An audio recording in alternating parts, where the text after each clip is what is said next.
இன்றைய வகுப்பினை நமக்கு வழிகாட்ட திருமதி தனலட்சுமி அவர்கள், ஆசிரியர், திரு அஜிவட்டத்தப்பன் பெண்கள் உயர்நிலைப்பள்ளி கீழ்வேலூர் அவர்கள் இசையுதந்து வருகை தந்துள்ளார்கள்.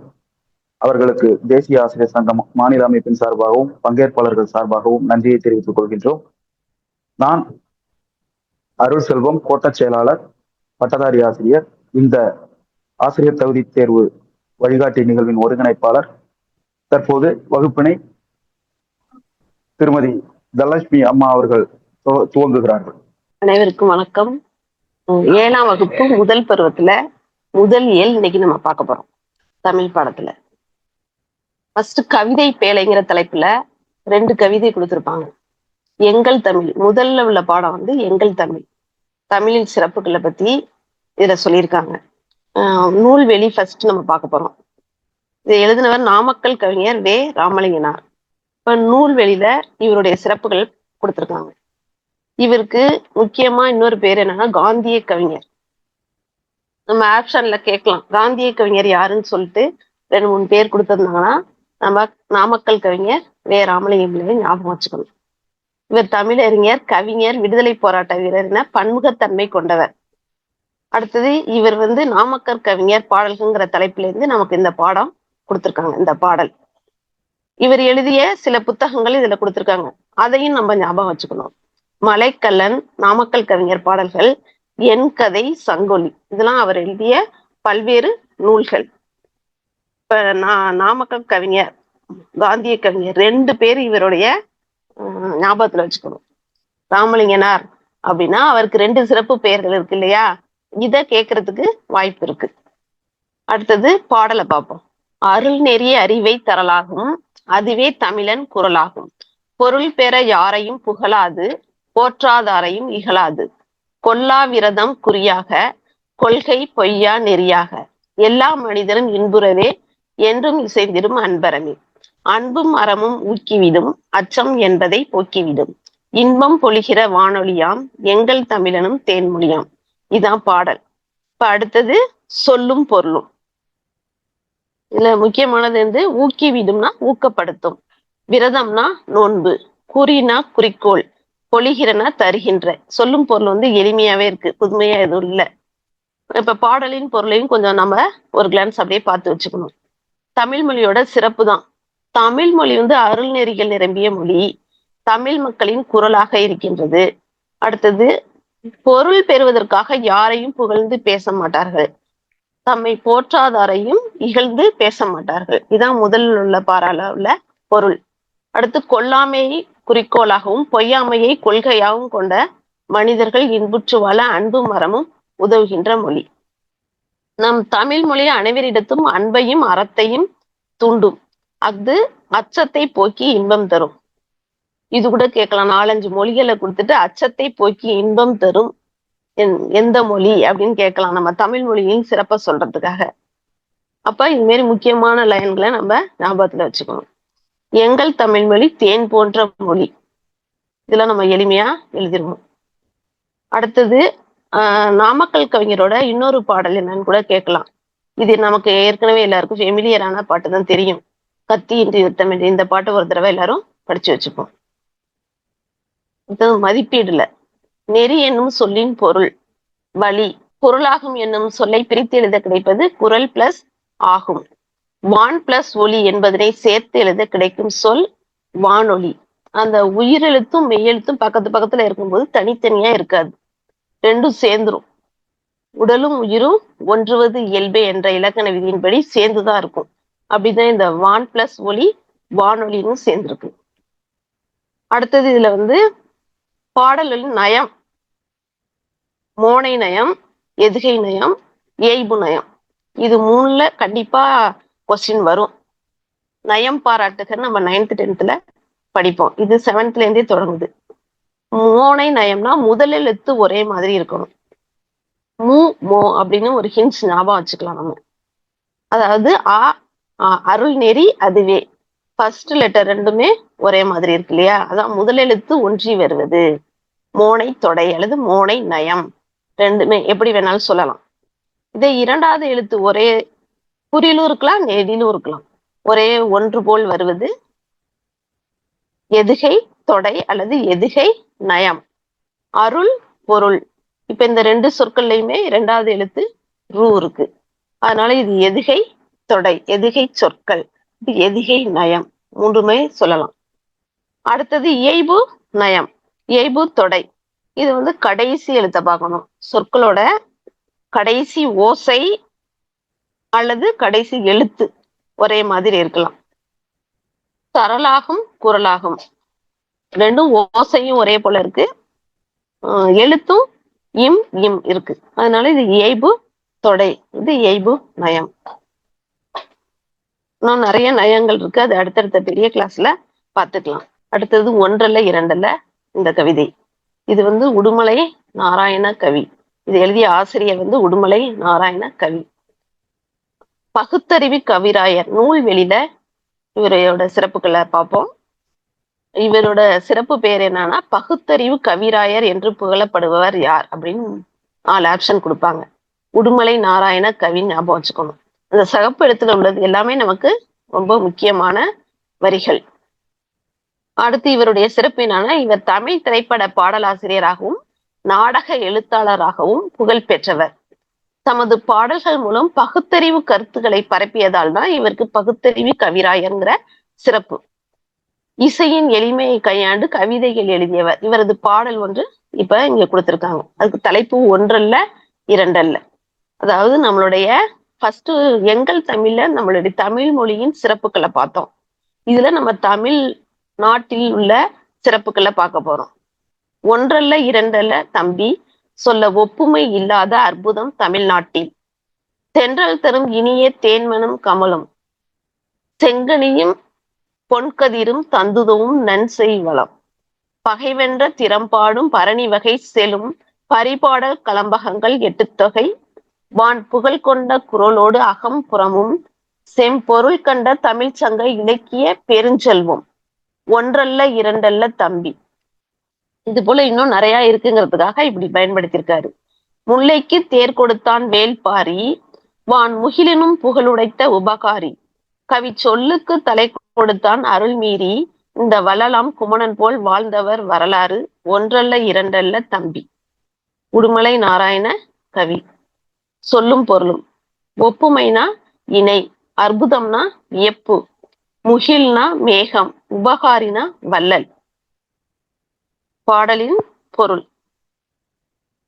தமிழ்நாட்டின் பெருமைகளை கூறினால் ஒன்றல்ல இரண்டல்ல.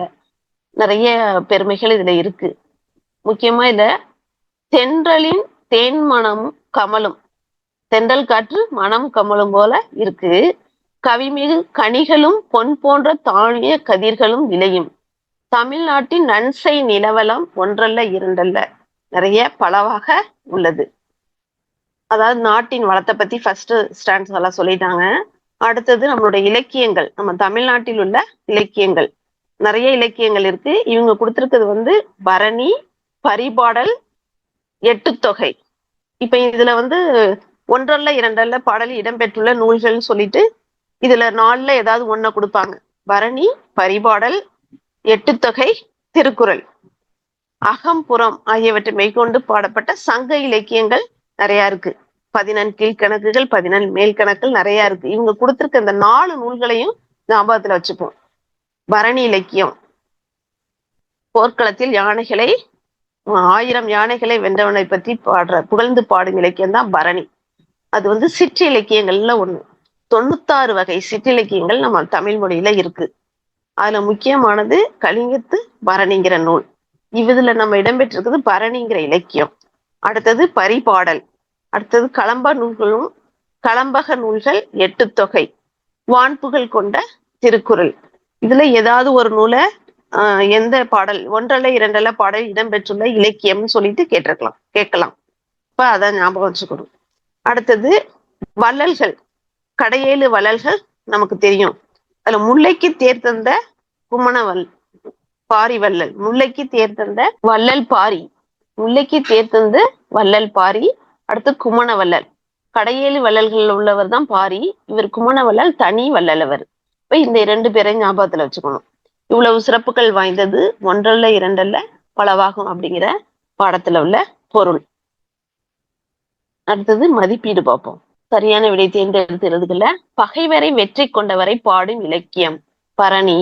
வானில் டேஸ் கூட்டம் திரண்டால் மழை பொழியும். முகில். இரண்டல்ல என்னும் சொல்லை பிரித்து எழுத கிடைப்பது 2 பிளஸ் அல்ல. தந்து உதவும் என்னும் சொல்லை பிரித்து எழுத கிடைப்பது தந்து பிளஸ் உதவும்.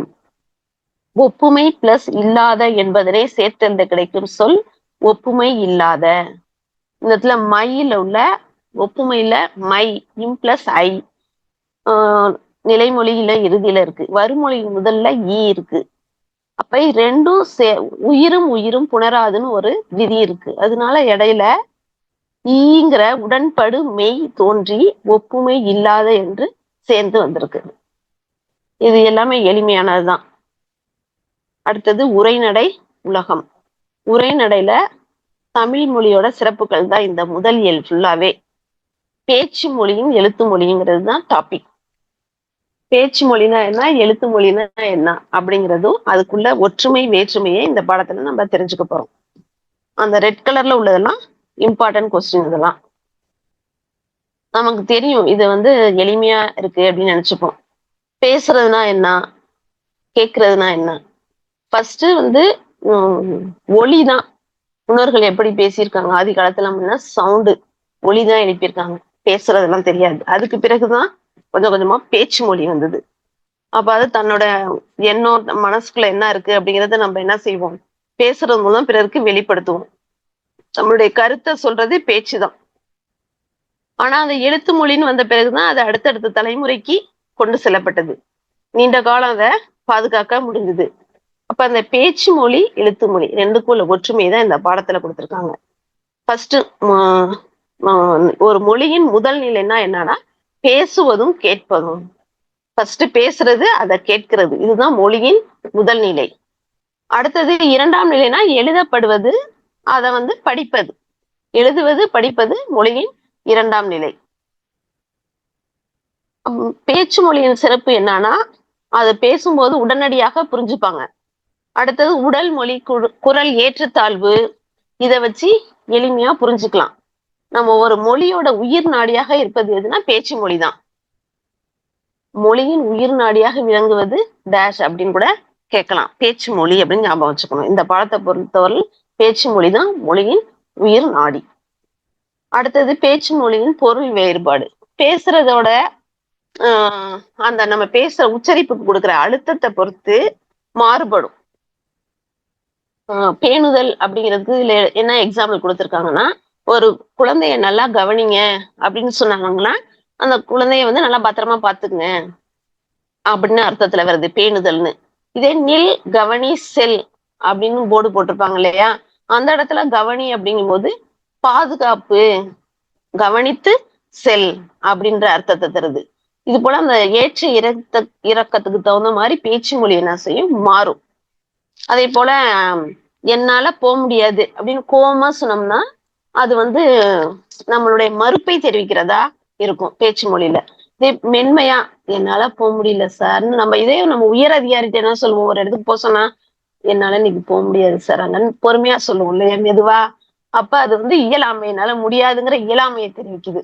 அதான் பேச்சு மொழியில உள்ள டிஃப்ரெண்ட். நம்ம குரல் ஏற்றத்தாழ்வு, அந்த அழுத்தத்துக்கு தகுந்த மாதிரி பொருள் மாறுபடும் தெரிஞ்சுக்கணும்.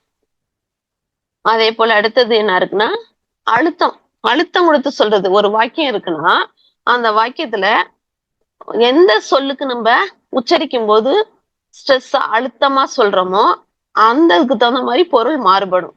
இப்ப இந்த பறவை நான் பறவையை பார்த்தேன் அப்படின்னு இருக்கு. இதுல நான் பறவையை பார்த்தேன் அப்படின்னு சொல்லணும், பதில் சொல்றோம்னா கொஸ்டின் என்னவா இருக்குங்க, பறவையை பார்த்தது யார்? அப்பதானே நான் பறவையை பார்த்தேன் அப்படின்னு சொல்லுவோம். அதே அடுத்த கொஸ்டின் பறவையை அப்படிங்கிற சொல்லுக்கு முக்கியத்துவம் கொடுக்குறோம்னு வச்சுங்க. அப்ப என்ன அர்த்தம், நீ எதை பார்த்தாய்? நீ எதை பார்த்தாய் அப்படின்னாதான் நான் பறவையை பார்த்தேன் அப்படின்னு சொல்லுவோம். அப்ப மாறுதா, பறவைங்கிற வார்த்தைக்கு முக்கியத்துவம் கொடுக்கும்போது நீ எதை பார்த்தாயின்னு கொஸ்டின் வருது. இதே கடைசியா நான் பறவையை பார்த்தேன் அப்படின்னு சொல்லும்போது நீ என்ன செஞ்ச அப்படிங்கிற கொஸ்டினுக்கு ஆன்சரா வரும் அது.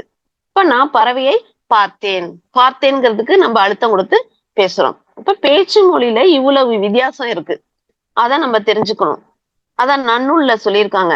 எடுத்தல் படுத்தல் நலிதல் உழப்பில் திரியும் தத்தமிழ் சிறிது உளவாகும். இது கூட கொஸ்டின் நமக்கு வரலாம். இந்த முதல் லைனை கொடுத்துட்டு இது எந்த நூலில் இடம்பெற்றதுன்னு கேட்டா நன்னூல்னு சொல்லணும். இது ஏன்னா அந்த ரெட் கலர்ல இருக்கு இல்லையா அந்த வேர்டு, இதுல இம்பார்ட்டன்ட் ஆனது. அடுத்து வரதராஜனார். வரதராசனார் என்ன சொல்லியிருக்காரு, பாக்ஸ்ல இருக்கு பாருங்க. பேசப்படுவதும் கேட்கப்படுவதுமே உண்மையான மொழி, எழுதப்படுவதும் படிக்கப்படுவதும் அடுத்த நிலையில் வைத்து கருதப்படும் மொழியாகும். இவையே அன்றி வேறு வகை மொழி நிலைகளும் உண்டுன்னு சொல்லியிருக்காரு அவரு. எண்ணப்படுவது, நினைக்கப்படுவது, கனவு காணப்படுவது ஆகியவையும் மொழியே ஆகும்னு வரதராசனார் சொல்லியிருக்காரு. என்னன்னா எண்ணப்படுவது, நினைக்கப்படுவது, கனவு காணப்படுவது இதுவும் மொழியே ஆகும்னு அவர் சொல்லியிருக்காரு. இதையும் நம்ம படிச்சுக்கணும். அடுத்தது வட்டார மொழி. இது தெரியும், ஒவ்வொரு வட்டாரத்திலையும் நம்மளுடைய பேச்சு மொழி என்ன செய்யும், மாறுபடும். அங்க உள்ள சூழ்நிலைக்கு ஏற்ப மாறி ஒலிக்கும். அதுதான் வட்டார மொழின்னு சொல்லுவோம். இதே இருக்கிறதுங்கிற சொல்ல இருக்கு, இருக்குது, இது சென்னையில எல்லாம் இது அப்படின்னு சொல்லுவாங்க. அது போல மாத்தி சொல்றது, வட்டாரத்துக்கு தகுந்த மாதிரி மாறுறது வட்டார வழக்குகள், வட்டார மொழி அப்படின்னு சொல்லுவோம். அடுத்தது கிளை மொழி. இப்ப கிளை மொழினா ஒரு மொழியிலேருந்து மற்ற மொழிகள் பிரிந்து தோன்றியிருக்கும். ஒரு குறிப்பிட்ட காலம், குறிப்பிட்ட சூழ்நிலை, அந்த இட அமைப்பு, அந்த இயற்கை சூழல் அதுக்கு தகுந்த மாதிரி கொஞ்சம் மாறி அந்த மொழியிலேருந்தே பிற மொழிகள் பிறக்கும். அந்த மொழிகளை தான் கிளை மொழி அப்படின்னு சொல்றது. கன்னடம், தெலுங்கு, மலையாளம் இந்த திராவிட மொழிகள் எல்லாமே நம்ம தமிழ் மொழியிலேருந்து பிரிந்த கிளை மொழிகள் தான். இப்ப கன்னடா மொழிக்கு தாய்மொழி எதுன்னு கேட்டா நம்ம தமிழ் தான். இப்ப கன்னடா கிளை மொழியா இல்ல முதன் மொழியான்னு கேட்டா அது கிளை மொழி, தமிழ்ல இருந்து பிரிந்த மொழி. கன்னடம், தெலுங்கு, மலையாளம் மூணு தமிழிலிருந்து பிரிந்த கிளை மொழிகள்னு தெரிஞ்சுக்கணும். அடுத்து எழுத்து மொழி. இப்ப எழுத்து மொழி, பேச்சு மொழி எல்லாம் முடிஞ்சிட்டு அடுத்தது எழுத்து மொழியில வரி வடிவம் தான் முக்கியமானது. அதாவது இது நீண்ட காலம், லாங் டேர்ம் நிலைத்திருக்கிறதுக்கு பயன்படக்கூடியது. இப்ப நம்மளுடைய இலக்கியங்கள்லாம் எழுதி வச்சதுனாலதான் நம்ம இப்ப அதை தெரிஞ்சுக்கிறோம் இல்லையா. இப்ப எழுத்து மொழியில காலம், இடம் ஆகியவைக்கு சொற்கள் சிதையாது. ஆனா வரி வடிவம் மாறும். இப்ப சொற்கள் பேச்சு மொழியில சிதைவடையும் பேசும்போது. அப்படியே நம்ம இலக்கிய படி நம்ம பேச மாட்டோம். ஆனா எழுத்து மொழியில இலக்கியப்படிதான் அதை எழுதுவோம், எழுதி வரி வடிவத்துல வச்சிருப்பாங்க. ஆனா அந்த வரி வடிவம் சில சமயம் மாறுபாடு அடைஞ்சது. பெரியார் சில சொற்களை மாத்தினார் இல்லையா, எழுத்து சீர்திருத்தம் பண்ணார்ல. அது போல அண்ணா, காளை அப்படிங்கிறது இந்த கொம்பு போட்டிருக்காங்கல்ல புக்ல, அது அண்ணாங்கிறதுக்கு பக்கத்துல துணைக்கால் போட்டது, காளைக்கு அந்த ரெட்டை கொம்பு போட்டது. இதெல்லாம் ஒரு சில வரி வடிவ மாற்றங்கள். அடுத்தது பேச்சு மொழியை உலக வழக்கணும், எழுத்து மொழியை இலக்கிய வழக்கணும் சொல்லுவாங்க. அதாவது பேச்சு மொழிக்கும் எழுத்து மொழிக்கும் சில வேறுபாடு இருக்கு. அதாவது பேச்சு மொழியில குறுகி ஒலிக்கும், ஆனா எழுத்து மொழியில அப்படி இருக்காது. நல்லா சாப்பிட்டேன் அப்படின்னு சொல்லுவோம். அதே நீ எப்படி சாப்பிட்டேன்னா நன்றாக, நல்லா சாப்பிட்டான் அப்படின்னு சொல்ற வார்த்தையை நன்றாக சாப்பிட்டான் அப்படின்னு சொல்றோம் எழுத்து மொழியில. அந்த பேசும்போது சில சொற்கள் குறுகி வருது. அடுத்தது உணர்ச்சிகள் வரும், பேசிட்டே இருக்கும்போது அப்படின்லாம் பேசுவோம். இதே எழுத்து மொழியில இடம்பெறாது. அப்படிங்கிற சொற்கள் இடம்பெறாது. பேச்சு மொழியில குரல் ஏற்றத்தாழ்வு இருக்கும், ஆனா எழுத்து மொழியில அந்த ஏற்றத்தாழ்வு இருக்காது. இதுதான் ரெண்டுக்கும் உள்ள வித்தியாசம். எழுத்து மொழி சிந்தித்து எழுதப்படுவதற்கு பிழைகள் ஏற்பட்டால் திருத்திக்குவோம். ஆனா பேச்சு மொழியில பேசும்போது உடனடியா பேசுறோம்ல, அதுல திருத்த முடியாது. அது எழுத்து மொழிக்கு சிந்திச்சு எழுதுருவோம், நிறைய நேரம் இருக்கு, ஆனால் திருத்திக்க வாய்ப்பு அதிகமா இருக்கு. அதனாலதான் அது இலக்கிய நடையில தவறு இல்லாம இருக்கு. பேசுறவங்க மனநிலைக்கு ஏற்ப பேச்சு மொழி அமையும், ஆனா எழுத்து மொழி அப்படி கிடையாது. அது பொறுமையா ஒரு பிளான் பண்ணி எழுதுவோம். பேச்சு மொழியில சில மாறி ஒழிப்போம். இலை அப்படின்னு நம்ம சொல்ல மாட்டோம், பேசும்போது ஏலை அப்படின்னு தான் சொல்லுவோம். ஈய ஏவா மாத்தி சொல்லுவோம். அதை நம்ம வழக்கத்துல ஏத்துப்போம். அப்படி உலகம் அப்படின்னு சொல்ல மாட்டோம், உலகம் அப்படின்னு சொல்லுவோம். ஓவா உச்சரிக்கிறோம், ஈய ஏவா உச்சரிக்கிறோம். இதெல்லாம் பேச்சு மொழியில் உள்ள மாற்றங்கள். இப்ப இரட்டை வழக்குன்னு சொல்லியிருக்காங்க பாருங்க. தமிழ் மொழியில பேச்சு மொழிக்கும் எழுத்து மொழிக்கும் இடையே வேறுபாடு உண்டு. அதுதான் இரட்டை வழக்கு. இப்ப மேடையில பேசுறோம், வானொலியில, தொலைக்காட்சியில எல்லாம் பேசும்போது எப்படி பேசுவோம்? ஊடகங்கள்லன்னா இலக்கிய தமிழ் தான் பேசுவோம். நேர்ல தான் நம்ம நீ இப்ப எங்க போயிட்டு வந்த, எங்க போன அப்படின்னு கேட்போம். இதே வந்து ஒரு மீடியால பேசும்போது நீ எங்கு சென்று வந்தாய் அப்படின்னு இலக்கிய நடையில பேசுவோம். அதான் அது வித்தியாசம். அந்த அடுத்தது நாளேடு, பருவ இதழ் இதுல எல்லாம் எழுத்து தமிழ் தான் பயன்படுத்தப்பட்டு வருது. பேச்சு தமிழ்ல காலந்தோறும் மாற்றங்கள் வரும். ஆனா எழுத்துல வந்து மாற்றங்கள் அதிகமா அடிக்கடி சீக்கிரம் வராது. இப்ப நம்ம எழுத்துல இலக்கியத்தை பயன்படுத்துற மாதிரியே பேச்சிலையும் பயன்படுத்துறது ரொம்ப சிரமம். ஆனா இலக்கிய நடையில ஊடகத்துல பயன்படுத்த நம்ம தமிழ் மொழி வளரும் அப்படின்னு இதுல சொல்லியிருக்காங்க. இப்ப இந்த தமிழ் மொழியின் சிறப்புகள் பத்தி அடுத்து ஒரு பாடல் கொடுத்திருக்காங்க. இது வந்து பாவேந்தர் பாரதிதாசன் எழுதிய பாடல். இந்த பாடலையும் கொஞ்சம் பார்த்து வச்சுக்கோங்க. அது இந்த பாக்ஸ்ல தெரிந்து தெளிவோம் அதுல இருக்கு இல்லையா? காலத்தில் புதிய அறிவியல் கண்டுபிடிப்புகள் மூலம் சான்றோர்களின் உரைகள் ஒளிப்பதிவு செய்யப்படுகின்றன. இதன் காரணமாக பேச்சு மொழியும் நீண்ட காலம் நிலைத்து நிற்கும் நிலை ஏற்பட்டுள்ளது. பேச்சு மொழியை தான் இப்ப எல்லாம் ரெக்கார்ட் பண்ணிடுறோம்ல நம்ம எல்லாமே.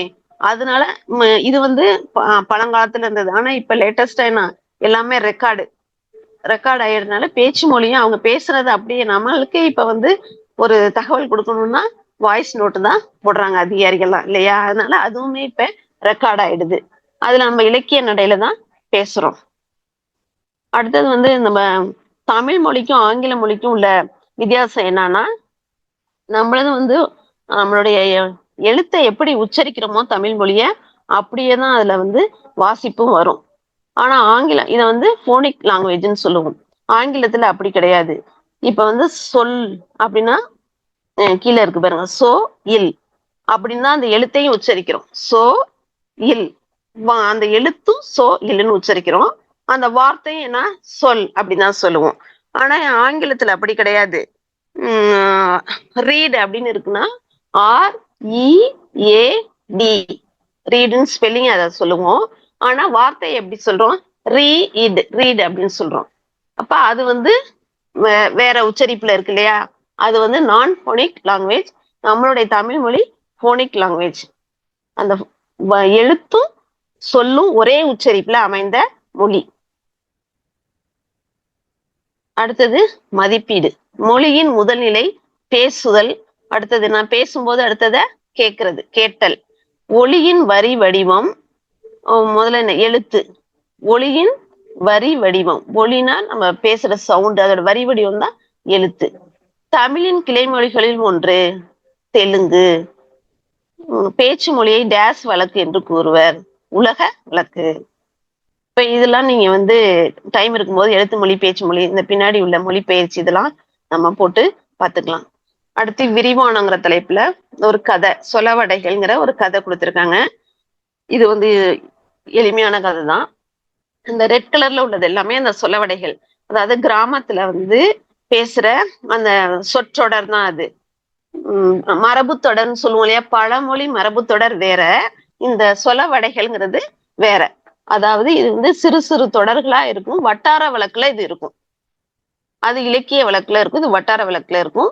இதுக்கும் பொருள் உடையதாக இருக்கும். நாட்டுப்புறத்துல கிராமத்துல இந்த சொலவடைகளை அதிகமா மக்கள் பயன்படுத்துவாங்க. நமக்கு பாடத்துல என்னன்னா, ஒரு பொம்மலாட்டம் மாதிரி ஒரு பையன் ஸ்கூலுக்கு போக அடம்பிடிக்கிறான்.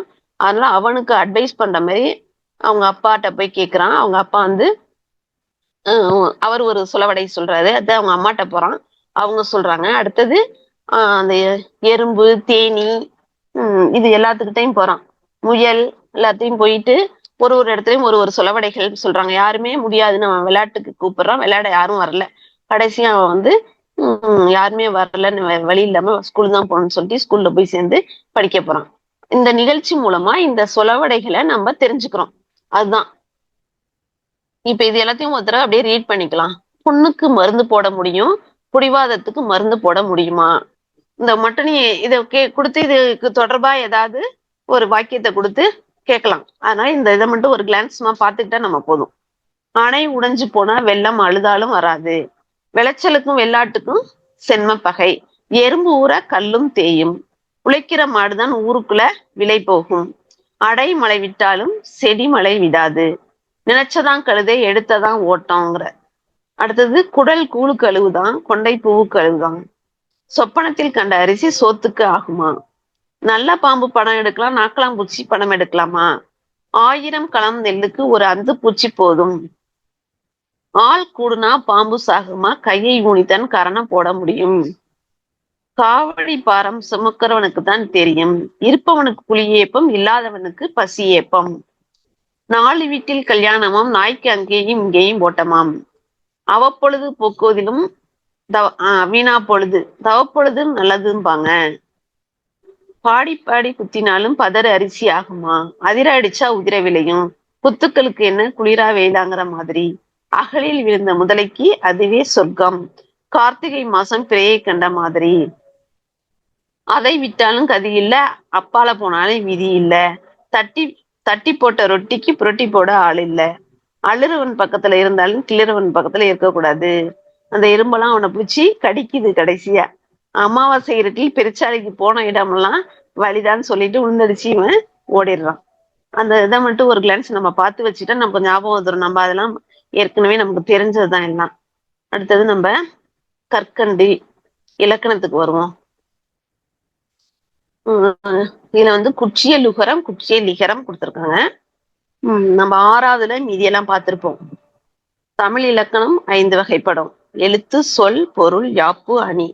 அந்த எழுத்து இலக்கணத்துல உள்ளது எழுத்தோட வகை, தொகை, கால அளவு, மாத்திரை, உச்சரிக்கிறது, பிரித்தல், சேர்த்தல் எல்லாம் அந்த இலக்கணத்துல படிப்போம்.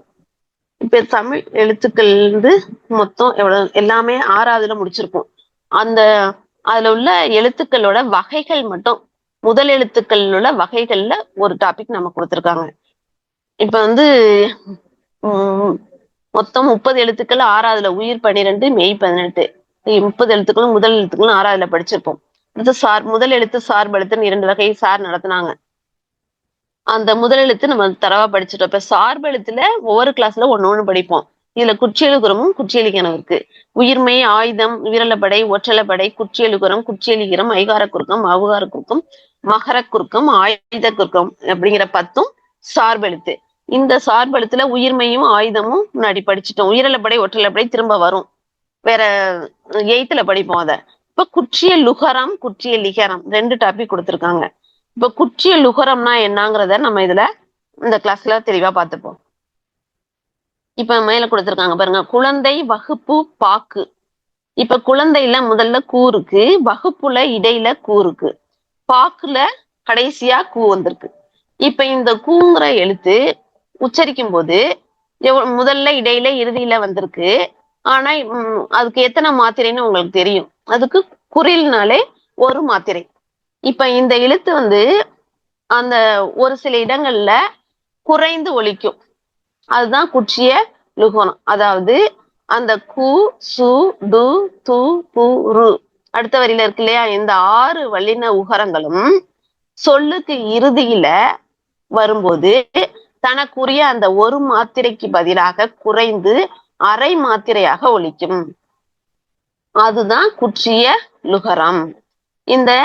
அந்த உகரம் தான். அதுக்கு கு, சு, டு, து, பு, ரு எப்படின்னா கசட தபர என்ற அந்த வல்லின எழுத்துக்களின் மேல் ஏறி வந்த உகரம் தான் குசுறு துபுருன்னு மாறுது.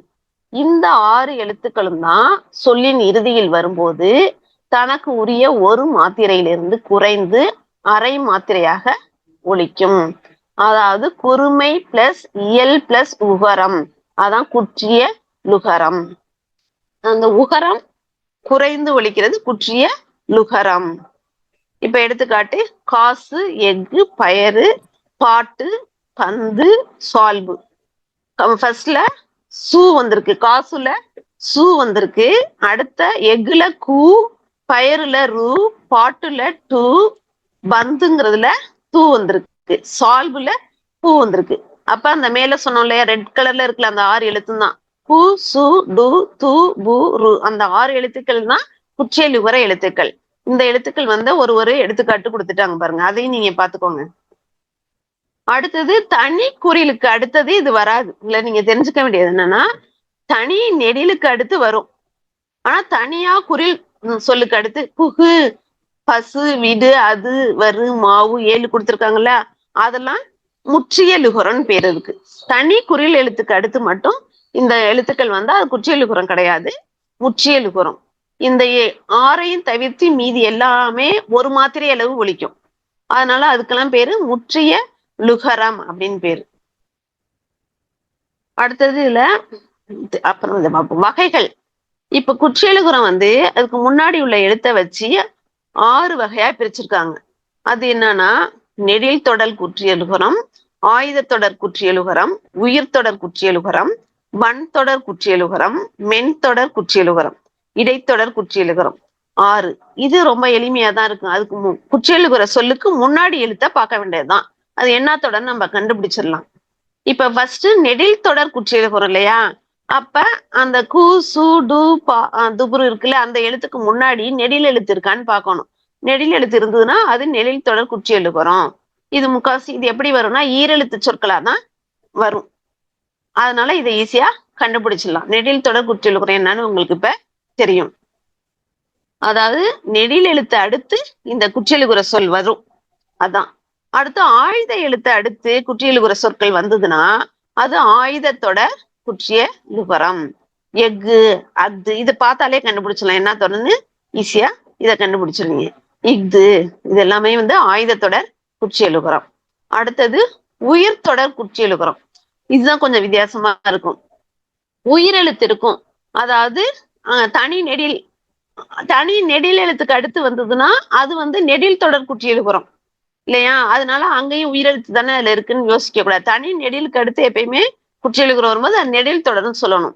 இப்ப இதுல அரசுன்னு இருக்கு இல்லையா, ரா இருக்கு, இடையில என்ன இருக்கு, குற்றியலுகர எழுத்து சூக்கு முன்னாடி என்ன எழுத்து இருக்குன்னா ர.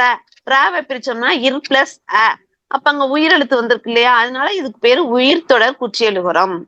9 கயிறு, வரலாறு எல்லாமே இந்த இடையில உள்ள உயிர்மை எழுத்து தான் வரும். அதை பிரிச்சோம்னா பக்கத்துல உயிரெழுத்து இருக்கும். அதனால இது உயிர் தொடர் குற்றியலுகரம். இதே மேல பாருங்க, நெடில் தொடருக்கு நெடில் எழுத்து அடுத்து மட்டும் இரட்டை எழுத்தா இருக்கும், அது 2 எழுத்து இருக்கும். அதனால அது நெடில் தொடர், அங்க பிரிக்க வேண்டியதில்லை. உயிர் தொடர் மட்டும்தான் 3 எழுத்து 4 எழுத்துல வரும். அதை நம்ம பிரிச்சு பார்த்தோம்னா முதல் எழுத்துல உயிரெழுத்து இருக்கும். அதனால அது உயிர் தொடர் குற்றிய லுகரம். அடுத்து உள்ள 3 ஈஸியா இருக்கும். வன் தொடர் குற்றியலுகரம். வல்லெழுத்து அடுத்து கசட தபர என்ற வன் தொடர் குற்றியலுகரம்னா அந்த எழுத்துக்களுக்கு அடுத்தது குற்றியலுகர சொற்கள் வரும். இதே மென் தொடர் குற்றியலுகரம்னா மெல்லெழுத்து இருக்கு இல்லையா, ஞஞன ஞமனங்கிற மெய்யெழுத்துக்களை தொடர்ந்து அந்த குற்றியலுகர எழுத்து வரும்.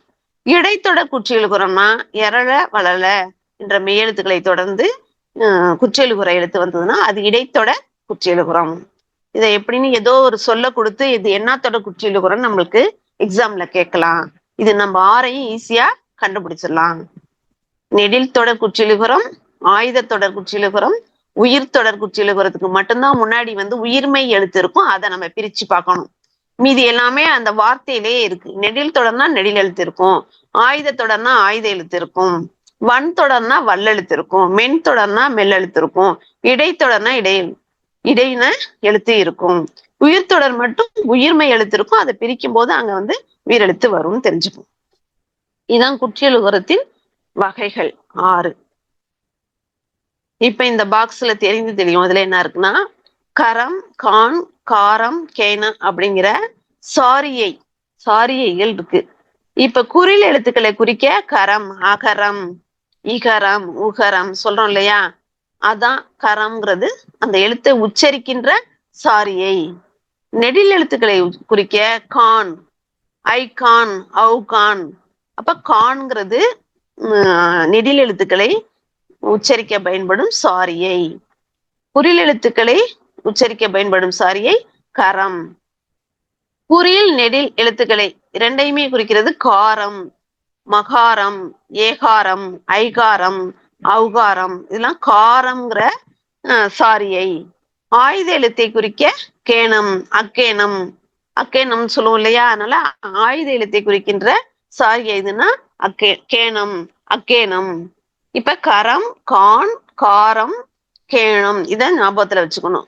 குறில் எழுத்துக்களை குறிக்கக்கூடிய சாரியை எதுன்னு இது நாளையும் கொடுத்தா நம்ம கரம் அப்படின்னு எழுதணும். அப்ப இத நல்லா பார்த்து வச்சுக்கோங்க. அடுத்தது இவ் எனும் எழுத்தை தொடர்ந்து குற்றியலுகுற சொற்கள் வராது. அடுத்தது சு, டு, ரு ஆகிய சொற்கள் இறுதியாக அமையும் இடைத்தொடர் குற்றியலுகுற சொற்கள் வராது. இப்ப வன்தொடர், மென்தொடர், இடைத்தொடர் சொன்னோம்ல. இப்ப இடைத்தொடர்ல சு, டு, ரு என்ற சொற்கள் இறுதியா வர்ற மாதிரி குற்றியலுகுற சொற்கள் வராது அப்படின்னு கொடுத்திருக்காங்க. இதையும் நம்ம தெரிஞ்சு வச்சுக்கணும். அடுத்தது குற்றிய லிகரம்.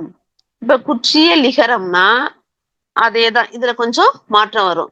வரகு பிளஸ் யாது இரண்டு சொல் இருக்கு இல்லையா? இதை உச்சரிக்கும் போது ஃபர்ஸ்ட் வரகுங்கும் போது கூ வந்திருக்கு. நிலைமொழியின் இறுதியில என்ன வந்திருக்கு? கூ வந்திருக்கு. மறுமொழியில முதல்ல யகரம் வந்திருக்கு. அப்ப இதுக்கு என்னன்னா, இதோட விதியே என்னன்னா, வருமொழியின் முதலில் யகரம் வரும்போது நிலைமொழியின் இறுதியில அந்த உகரம் இருந்தால் அந்த உகரம் என்ன செய்யும்? இகரமாக மாறும். அந்த உகரம் என்ன செய்யும்? இகரமாக மாறும். அந்த மாறிய இகரம் தான் குறுகி ஒலிக்கும். அதனாலதான் இது குற்றிய லிகரம் பேரு. குறுமை பிளஸ் இயல் பிளஸ் இகரம்னு கொடுத்திருக்காங்க பாருங்க. குற்றிய லிகரம். இது கூட கேட்பாங்க, டேஷ்ல வரும்னு நினைக்கிறேன். குறுமை பிளஸ் இயல் பிளஸ் இகரம். குற்றிய லிகரத்தை எப்படி பிரிப்பீங்க அப்படின்னு சொல்லிட்டு, அதாவது இந்த கீழே எக்ஸாம்பிள் கொடுத்திருக்காங்கல்ல, எல்லாமே யாருக்கு பாருங்க. கொக்கு பிளஸ் யாது, நாடு பிளஸ் யாது, தோப்பு பிளஸ் யாது, எனப்படுவது பிளஸ் யாது. அப்ப எல்லாமே என்னாச்சு? வருமொழியில முதல் சொல் என்ன இருக்கு? முதல் எழுத்து யா இருக்கு. அப்ப இதோட ரூல்ஸ் விதியே என்னன்னா, வருமொழியில் எகரம் வரும்போது நிலைமொழியின் இறுதியில உள்ள உகரம் என்ன செய்யும்? இகரமாக மாறும். அங்க கூ, கொக்கு பிளஸ் யாதுல கொக்குல உள்ள கூ இக்கு பிளஸ் ஊ இருக்கு இல்லையா? அது இக்கு பிளஸ் ஈயா மாறுது. இப்ப மாறுனா அந்த ஈக்கு உச்சரிப்பு ஒண்ணு புரியலுக்கு. அது அரை மாத்திரையா கொக்கியாது அப்படின்னு தான் ஒழிக்கும். உச்சரிச்சு பார்த்தாலே தெரியும். கொக்கியாதுன்னு நம்ம சொல்ல மாட்டோம் அழுத்தமா, கொக்கியாது அப்படிதான் சொல்லுவோம். அந்தாங்க யகரம் வந்தாலே இதோட உச்சரிப்பு மாத்திரை அளவு ஒண்ணுல அரையாக குறைந்துடும். அதுதான் குற்றிய லிகரம். நாடு பிளஸ் யாது. அப்ப நாடு பிளஸ் யாரு? நாடுல டூ இருக்கு இல்லையா? அந்த டூல இட்டு பிளஸ் ஊ, அந்த ஊ அடுத்த இட்டு பிளஸ் ஈயா மாறிடுது. அப்ப நாடியாது. அந்த இடத்துல அது குற்றிய லிகரம். ஒரு மாத்திரை அரையா குறைந்து ஒலிக்குது. தோப்பு பிளஸ் யாது, தோப்பியாது. தோப்புல உள்ள பூங்கிற எழுத்துல இப்பு பிளஸ் ஊ இருக்கு. அது என்னவா மாறுது? யகரம் வந்ததுனால இகரமா மாறுது. இப்பு பிளஸ் இ பி, தோப்பியாதுங்கும் போது அது குற்றிய லிகரம், அரை மாத்திரையாக ஒலிக்கிறது. எனப்படுவது பிளஸ் யாது. எனப்படுவது என்ற எழுத்து இறுதியில் உள்ள ஊ ஈயா மாறுது. ஈயா மாறின பிறகு அதோட உச்சரிப்பு மாத்திரை ஒண்ணுல அரையாக குறையுது. அப்ப எனப்படுவது யாது, எனப்படுவது யாது, எனப்படுவது யாதுங்கிறது எனப்படுவது யாது அப்படின்னு மாறும்போது அரை மாத்திரை குறைந்துதான் ஒலிக்கும். இதுதான் குற்றிய லிகரம். அடுத்தது இது செய்யுள்ல, இது இலக்கியத்துல இருக்கும். இப்ப நம்ம பார்க்க போற அந்த கேண்மியா சென்மியாங்கிறது இலக்கணத்துல அதிகமா என்னது இலக்கிய சொற்களா வரும். இலக்கியத்துல நம்ம அதிகமா இதை நம்ம பயன்படுத்த மாட்டோம். கேள் பிளஸ் மியாங்கிறது கேண்மியா, செல் பிளஸ் மியாங்கிறது சென்மியா அப்படின்னு மாறி வருது. இம் பிளஸ் ஈ இருக்கு இல்லையா? மீல இம் பிளஸ் ஈ இருக்குல்ல, அந்த ஈ ஒரு மாத்திரையிலிருந்து அரை மாத்திரையாக குறைந்து ஒலிக்குது. கேள் பிளஸ் மியால அந்த எள்ளு இன்னா மாறி கேண்மியான்னு ஒலிக்கும் போது அங்க குற்றிய லிகரம் வந்திருக்கு. இகரமானது ஒரு மாத்திரையிலிருந்து அரை மாத்திரை குறைந்து ஒலிக்குது. அது குற்றிய லிகரம். செல் பிளஸ் மியால இந்த மியாங்கிற சொல் சேரும் போது அந்த செல்லுல உள்ள இல்லு இருக்கு இல்லையா? அது ரன்னகரமா மாறிடும். மாறின பிறகு சென்மியான்னு சேரும்போது அங்க உள்ள இகரம் குறைந்து ஒலிக்குது. அதனாலதான் அது குற்றிய லிகரம். சென்மியா. உச்சரிச்சு பார்த்தாலே தெரியும். செல் பிளஸ் மியா அப்படின்னு சொல்றதும் சென்மியாங்கும் போது உச்சரிப்பாங்க ஒரு மாத்திரை இல்லாம அரையா குறையுது. இது குற்றிய லிகரம். குற்றிய லிகரம் வந்து உரைநடை வழக்கில் இப்ப இல்ல, இலக்கியங்கள்ல மட்டும்தான் இருக்கு. இப்ப குற்றிய லுகரம் பார்த்தோம், அடுத்து குற்றிய லிகரம் பார்த்துட்டோம். இப்ப இதெல்லாம் நீங்க வந்து எண்ணு பெயர்கள்லாம் நீங்க எழுதி பார்க்கலாம். குற்றியலுகர சொல் எங்க வந்திருக்கு அப்படின்னு சொல்லிட்டு. அடுத்தது எண்ணு பெயர்ல நிறைய குற்றியலுகரம் வரும். அதுல உச்சரிச்சு பார்த்தோம்னா எத்தனை மாத்திரை இருக்கு, எப்படி குறைஞ்சிருக்கு அப்படின்னு நம்ம சும்மா பிராக்டிஸ் பண்ணி பார்த்தோம்னா மனசுல பதியும்.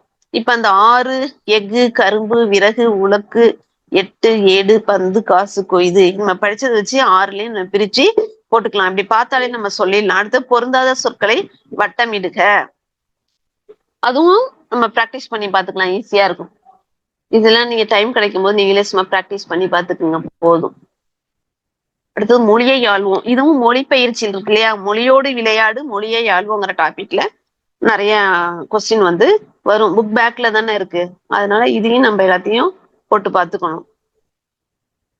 அந்த கோதை எப்படி படித்தாலும் நம்ம சொன்னோம்ல, பேச்சு மொழிக்கும் எழுத்து மொழிக்கும் வித்தியாசம், அழுத்தம் தர வேண்டிய சொல் எதுன்றத இதெல்லாம் எளிமையா இருக்கும். இந்த பாடத்தை படிச்சாலே இதை நம்ம வந்து ஃபில்அப் பண்ணி டைம் இருக்கும்போது பார்த்துக்கணும்.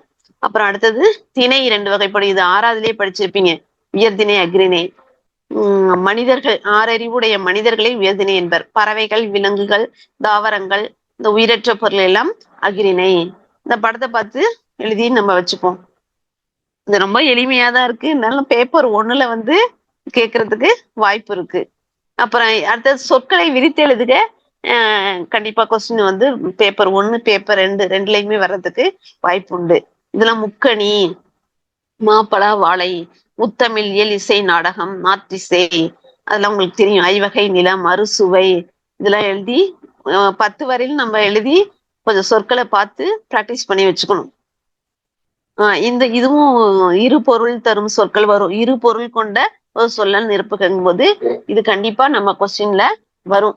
இப்ப முதல்ல வந்து அரசுக்கு தவறாமல் வரி செலுத்த வேண்டும். ஏட்டில் எழுதுவது வரி வடிவம். வரிங்கும் போது அங்க வந்து டாக்ஸ் முதல்ல மேல, அடுத்தது இது வந்து அந்த வரிங்கிறது அந்த வடிவத்தை குறிக்குது இல்லையா. அது போல இந்த கீழே உள்ளது எல்லாத்தையுமே நம்ம வந்து எழுதி வச்சுப்போம். இது எளிமையா தான் இருக்கும் இது எல்லாமே. கலைச்சொல் அறிவோம். மீடியா ஊடகம், லிங்குஸ்டிக்ஸ் மொழியியல், போனாலஜி ஒளியியல், ஜெர்னலிசம் இதழியல், மேகசின் பருவ இதழ், பப்பட்ரி பொம்மலாட்டம், ஆர்த்தோகிராஃபி எழுத்திலக்கணம், டயலாக் உரையாடல். இதுவும் நமக்கு கலைச்சொல் அறிவும் கண்டிப்பா வரும். அடுத்தது இயல் 1 முடிஞ்சிட்டு அடுத்து இயல் 2ல அணி நிழல் காடுங்கிற படம் இருக்கு.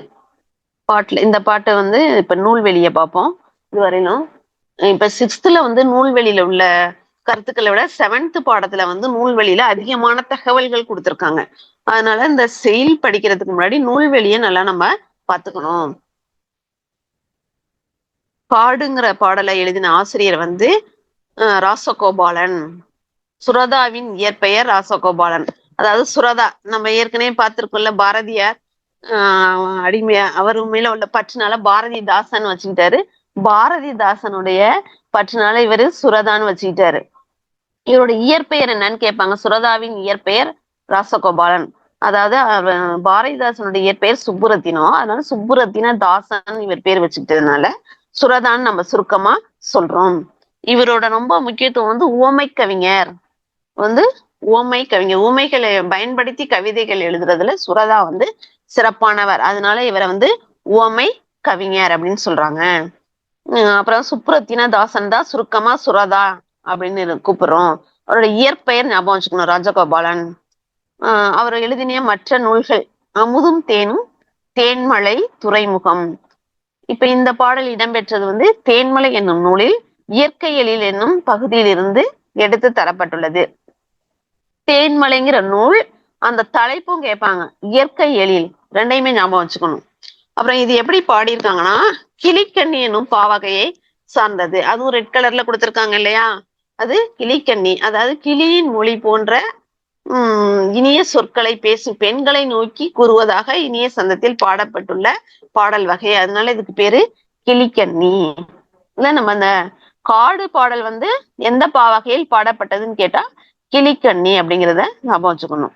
அதுலயே கீழே இருக்கு பாருங்க, தெரிந்து தெளிவோம்ல. காட்டை குறிக்கும் வேறு பெயர்கள்: கா, கால், கான், கானகம், அடவி, அரண், ஆரணி, புறவு, கொற்றை, பொழில், தில்லம், அழுவம், இயவு, பழவம், முளரி, வல்லை, விடர், வியல், வனம், முதை, மிலை, இரும்பு, சுரம், பொச்சை, பொதி, முளி, அரில், அரல், பதுக்கை, கணயம். இத வந்து எல்லாத்தையும் நம்ம வாசிச்சு பார்த்துதான் ஆகணும். இதுல நமக்கு 10-15 வார்த்தை தான் ஞாபகத்துல நம்ம புழங்குறது, அடிக்கடி பயன்படுத்துறது. மீதி எல்லாம் இலக்கிய ரீதியில இருக்கு, நம்ம படிச்சு பார்க்கணும். இது கண்டிப்பா இதுல ஒரு கொஸ்டின் வந்து வர்றதுக்கு வாய்ப்பு இருக்கு. இப்ப இந்த பாடல் பார்ப்போம். கார்த்திகை தீபம் என காடெல்லாம் புத்திருக்கும், பார்த்திட வேண்டுமடி கிளியே பார்வை குளிருமடி. காடு பொருள் கொடுக்கும், காய்கனி ஈன்றெடுக்கும், கூடி கழித்திடவே கிளியே குளிர்ந்த நிழல் கொடுக்கும். குரங்கு குடியிருக்கும், கொம்பில் கனி பறிக்கும், மரங்கள் வெயில் மறைக்கும், கிளியே வழியில் தடையிருக்கும். பச்சை மயில் நடிக்கும், பன்றி கிழங்கெடுக்கும், நச்ச அரவங் கலங்கும், கிளியே நரியலாம் ஊளையிடும். அதிமதுர தழையை யானைகள் தின்றபடி, புதுநடை போடுமடி கிளியே பூங்குயில் கூவுமடி. சிங்கம், புலி, கரடி, சிறுத்தை, விலங்கினங்கள் எங்கும் திரியுமடி கிளியே இயற்கை விடுதியிலே. சுரதா. இதுல ஒரு லைனை கொடுத்து இந்த பாடல் பாடிய, இந்த செயலை இயற்றிய ஆசிரியர் பெயர் யாருன்னு கூட கேட்கலாம். சுரதா ஞாபகம் வச்சுக்கணும். இதோட தலைப்பு வந்து காடு. சொல்லும் பொருளும்: ஈன்று, தந்து, கொம்பு, கிளை, அதிமதுரம், மிகுந்த சுவை, கழித்திட, மகிழ்ந்திட, நச்சரவம், விஷமுள்ள பாம்பு, விடுதி, தங்கும் இடம். இப்ப இந்த பாடலின் பொருள், இது எளிமையான பாடல் தான், அதனால எளிமையா இதை பார்த்தாலே தெரியும். கார்த்திகை விளக்கு போல காட்டுல மலர்கள் வந்து வளர்ந்திருக்கு, அதை பார்க்குறப்ப நமக்கு கண்ணுக்கு குளிர்ச்சியா இருக்கு. காடு வந்து நிறைய பொருள்களை நமக்கு தருது, காய், கனி, பூ, விறகு, இலை நிறைய தருது. கூடி மகிழ்ந்திட குளிர்ந்த நிழல் தருது. அங்கே வசிக்கும் குரங்குகள் மரக்கிளைகளில் உள்ள கனிகளை பறித்து சாப்பிடுது. மரங்கள் வெயிலை மறைத்து நிழல் தருது. அடர்ந்த காடு வழி செல்வோருக்கு தடையாய் இருக்கும். அங்க நிழல் தான் முக்கியமா, காட்டுல நிழல் இருக்கு. அடர்ந்த காடுனா போறதுக்கு வழி இல்லாம நெருக்கி இருக்கும்போது தடையா இருக்கு. பச்சை நிறமுடைய மயில்கள் நடனமாடும். பன்றிகள் காட்டில் உள்ள கிழங்க வந்து தோண்டி எடுத்து சாப்பிடும். அதனை கண்டு நஞ்சினை உடைய பாம்புகள் கலக்கமடையும். நரி கூட்டம் ஊளையிடும். மிகுந்த சுவையுடைய தலையை யானைகள் திங்கும். அது தின்னுட்டு அது புதிய நடை போடும். பூக்கள் பூத்து குலுங்கும். மரங்கள் குயில்கள் கூவும். இயற்கை தங்குமிடம் ஆகிய காட்டில் சிங்கம், புலி, கரடி, சிறுத்தை போன்ற விலங்கினங்கள் எங்கும் அலைந்து திரியும். இது எளிமையான பாடல். நூல்வெளிதான் கொஞ்சம் நிறைய பாயிண்ட் நம்ம ஞாபகம் வச்சுக்கணும். அடுத்தது கிளிக்கண்ணி பாடல் வகையில இது பாடியிருக்காங்கன்னு சொன்னோம் இல்லையா சுரதா, அதே போல இன்னொரு பாடல் கொடுத்திருக்காங்க. பாரதியாருடைய பாடல் கிளிக்கண்ணி பாவகையில பாடிய பாடல். நெஞ்சில் உரமுமின்றி நேர்மை திறமுமின்றி வஞ்சனை சொல்வாரடி கிளியே வாய்ச்சொல்லில் வீரரடி. கூட்டத்தில் கூடி நின்று கூவி பிதற்றலன்றி நாட்டத்தில் கொள்ளாரடி கிளியே நாளில் மறப்பாரடி. இந்த பாடல் கூட கொடுத்து இது என்ன பாடல் வகைன்னு கேட்கலாம். கிளிக்கண்ணி பாடல் வகைன்றத ஞாபகம் வச்சுக்கணும். அதுலயே அந்த பாடலையும் கொள்வாரடி கிளியே அப்படின்னு வந்தது இல்லையா, இதுலயும் சொல்வாரடி கொள்ளாரடி வந்திருக்கு இல்லையா, அதை ஞாபகம் வச்சுப்போம். கிளிக்கண்ணினா அப்படி வந்திருக்கும். அடுத்தது மதிப்பீடு. வாழை கன்றை ஈன்றது. காடெல்லாம் என்னும் சொல்லை பிரித்து எழுதும்போது காடு பிளஸ் எல்லாம். அடுத்தது மோனை எதுகையெல்லாம் நம்ம கொஞ்சம் பார்த்து வச்சுப்போம். அடுத்தது அப்படியே நிற்கட்டும் அந்த மரம். அடுத்த கவிதை பேழையில 2வது பாடல். இது ராஜ மார்த்தாண்டன். இதை எழுதிய ஆசிரியர் பெயர் ராஜ மார்த்தாண்டன். ராஜமார்த்தாண்டன் கவிஞர், இதழாளர், கவிதை திறனாய்வாளர் என பன்முக திறன்கள் பெற்றவர். கொல்லிப்பாவை என்னும் சிற்றிதழை நடத்தியவர். ராஜமார்த்தாண்டன் அவர்கள் எழுதிய சிற்றிதழ் அப்படின்னு 4 ஆப்ஷன் கொடுப்பாங்க. கொல்லிப்பாவை ஞாபகம் வச்சுக்கணும். நிறைய நம்ம போக போக நிறைய அவங்க எழுதின சிற்றிதழ், அவங்க நடத்திய சிற்றிதழ் நூல்கள்லாம் நிறைய வரும். ராஜமார்த்தாண்டன் கவிதைகள் என்னும் நூலுக்காக தமிழ் வளர்ச்சி துறையின் பரிசு பெற்றவர். சிறந்த தமிழ் கவிதைகளை தொகுத்து கொங்குதேர் வாழ்க்கை என்னும் தலைப்பில் நூலாக்கியுள்ளார். இவரது அப்படியே நிற்கட்டும் அந்த மரம் என்னும் தலைப்பில் உள்ள இந்த நூலில் உள்ள கவிதை இங்கு தரப்பட்டுள்ளது. அப்படியே நிற்கட்டும் அந்த மரம், இந்த நூல் பேர். இதுல இடம்பெற்றுள்ள கவிதை தான் நம்ம பார்க்க போறது. அந்த நூல் பேர் தான் அந்த தலைப்பாவும் நமக்கு கொடுத்துருக்காங்க. அதனால இந்த பாடலில் இடம்பெற்றுள்ள நூலை வந்து ஈஸியா நம்ம ஞாபகம் வச்சுக்கலாம். ஒரு மரம் ஊருக்கு நடுவுல நிற்கும் போது அது எப்படி இருக்கு எப்படின்னு அதோட சிறப்புகள் அவரு சொல்லியிருப்பாரு. ஊரின் வடகோடியில் அந்த மரம் 5 வயதில் பார்த்த போதும் இப்படியே தான் இருந்தது. 50ஐ தாண்டி இன்றும் அப்படியேதான். தாத்தாவின் தாத்தா காலத்தில் நட்டு வளர்த்த மரமாம். அப்பா சொல்ல கேட்டிருக்கிறேன். பச்சை காய்கள் நிறம் மாறி செங்காய் தோற்றம் கொண்டதுமே சிறுவர் மனங்களில் பரவசம் பொங்கும். பளபளக்கும் பச்சை இலைகளுடைய கருநீல கோழி குண்டுகளாய் நாவற்பழங்கள் கிளைகளில் தொங்கும். பார்க்கும் போதே நாவில் நீரூறும். காக்கை, குருவி, மைனா, கிளிகள் இன்னும் பேரறியா பறவைகளுடன் அணில்களும் காற்றும் உதிர்த்திடும் சுட்ட பழங்கள் பொறுக்க சிறுவர் கூட்டம் அலைமோதும். வயது வந்த அக்காக்களுக்காய் கையில் பெட்டியுடன் ஓடி ஓடி பழம் பொறுக்கும் தங்கச்சிகள், இரவில் மெல்லிய நிலவெளியில் படையெடுத்து வரும் பழந்தின்னி வௌவால் கூட்டம், தோப்பு முழுக்க பரவி கிடக்கும் மரத்தின் குளிர்ந்த நிழலிலே கிளியாந்தட்டின் சுவாரஸ்யம் புளிய மிலாருடன் அப்பா வரும் வரை. நேற்று மதியம் நண்பர்களுடன் என் மகன் விளையாடியதும் அந்த மரத்தின் நிழலில்தானே. பெருவாழ்வு வாழ்ந்த மரம் நேற்றிரவு பேய்க்காற்றில் வேரோடு சாய்ந்து விட்டதாமே. விடிந்தும் விடியாததுமாய் துஷ்டி கேட்கும் பதற்றத்தில் விரைந்து செல்கிறார் ஊர் மக்கள் குஞ்சு குழுவான்களோடு. எனக்கு போக மனமில்லை என்றும் என் மனவெளியில் அப்படியே நிற்கட்டும் அந்த மரம் குன்றுகளின் நடுவே மாமலை போல். அதாவது இவர் சின்ன பிள்ளையில இருந்து பார்த்த அந்த மரம் ரொம்ப வருஷமா அவங்க தாத்தா காலத்துல இருந்து அவங்க அப்பா காலத்துல இருந்து இருக்கு.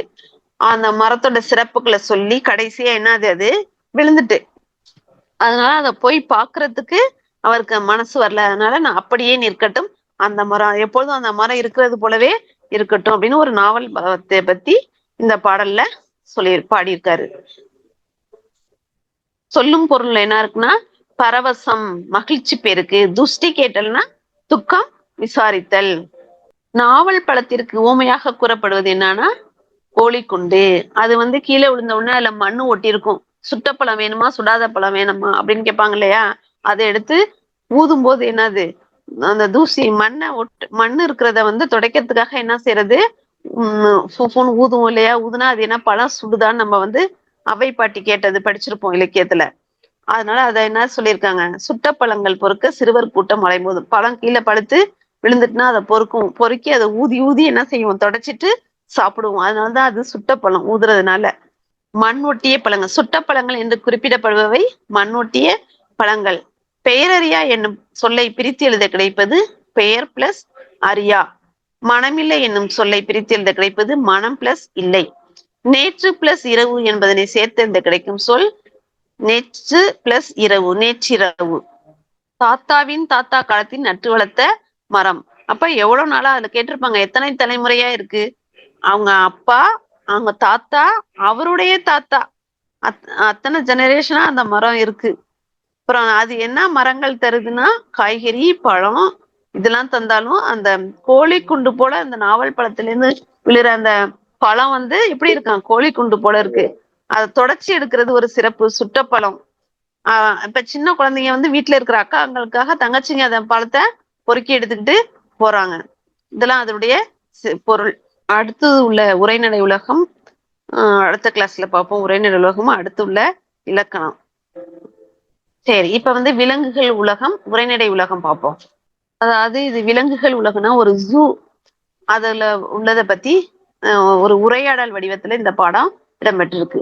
அதாவது ஆதினி வனவர், மலர்விழி இவங்கெல்லாம் போய் அந்த ஜூல வந்து அங்க அதிகாரிட்ட உரையாடி அதுல உள்ள விலங்குகள் பத்தி தெரிஞ்சுப்பாங்க. முண்டந்துறை புலிகள் காப்பகத்தில் பணியாற்றுகிற ஒரு அதிகாரிட்ட போய் இவங்க அந்த புலிகள் பத்தி தெரிஞ்சுப்பாங்க. அந்த காட்டு விலங்குகளை புகைப்படமா ஒரு ஆல்பம் தயாரிக்கணும்னு சொல்லிட்டு உங்க ஸ்கூல்ல சொன்னதுனால அவங்க பாக்குறதுக்கு போற மாதிரி அந்த புலிகளோட சிறப்புகளை இதுல பார்ப்போம். அதாவது தமிழ்நாட்டின் 2வது மிகப்பெரிய காப்பகம் முண்டந்துறை வனவிலங்குகள் புலிகள் சரணாலயம். அது 895 சதுர கிலோமீட்டர் இருக்கு. இதெல்லாம் வந்து முக்கியமான பாயிண்ட், இதெல்லாம் கேட்கறதுக்கு வாய்ப்பு இருக்கு. அதாவது தமிழ்நாட்டின் 2வது மிகப்பெரிய காப்பகம் 895 சதுர கிலோமீட்டர் அளவு உடையது. அவங்க அத பார்த்துட்டு வரும்போதுதான் யானை கூட்டங்கள் ஒன்று சேர்ந்து வருது. அப்ப யானைகள் பத்தி அந்த புகைப்படம் எடுத்துக்கிட்டு அதை பத்தி பேசுறாங்க. ஒண்ணு ஆசிய யானை, அடுத்தது படத்துல உள்ளது ஆப்பிரிக்க யானை. 2 வகையான யானைகள் உள்ளன. அது ரெண்டுக்குள்ள வித்தியாசம் என்னன்னு கேக்குறாங்க. ரெண்டுக்கு என்ன வேறுபாடுனா, ஆசிய யானைகளில் ஆண் யானைக்கு தந்தம் உண்டு, பெண் யானைக்கு தந்தம் இல்லை. ஆனால் ஆப்பிரிக்க யானைகளில் 2க்குமே தந்தம் உண்டு. இதுதான் அதுல உள்ள வித்தியாசம். அடுத்தது யானைகள் எப்பொழுதும் கூட்டமாகத்தான் வாழும். இந்த கூட்டத்திற்கு ஒரு பெண் யானை தான் தலைமை தாங்கும். யானைகள் தங்களுக்கு தேவையான தண்ணீர், உணவு ஆகியவற்றிற்காக இடம்பெயர்ந்து கொண்டே இருக்கும். ஒரு நாளைக்கு நாள் ஒன்றுக்கு 250 கிலோ புல் இலைத்தலைகளை உணவாக உட்கொள்ளும். அதை குடிக்க 65 லிட்டர் தண்ணீர் தேவைப்படும். இதை நம்ம வந்து நோட் பண்ணிக்கலாம். 250 கிலோ புல்லு சாப்பிடும், தண்ணீர் வந்து 65 லிட்டர் தண்ணி குடிக்கும். யானைகள் வந்து மனிதர்களை தாக்காது.